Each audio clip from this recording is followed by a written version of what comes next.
Okay, I'll just show you how to set the sat nav in this Nissan 370Z. You can, if it's not on the screen already, if you're just driving along and you're kind of not in a hurry to go and you know where you're going, but you just want to be reminded and know whether there's any bends up ahead, you can have it on the map like so. There's route there and there's destination. So click onto destination, new address. Now you can either use your fingers, touch screen, or here just use these direction buttons here. So onto postcode, click postcode. We're Grosvenor Garage, Chorley Road, Wantleydale, Preston, PR5. Sometimes you need a space. If there's only 2 digits, we'll just try it. PR54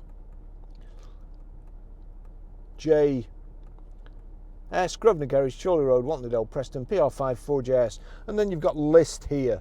Now click list, and it's brought up Chorley Road, and that's okay for me, so it's defaulted to okay. Click OK. Starting route guidance to your destination. That's it. That's how you do it.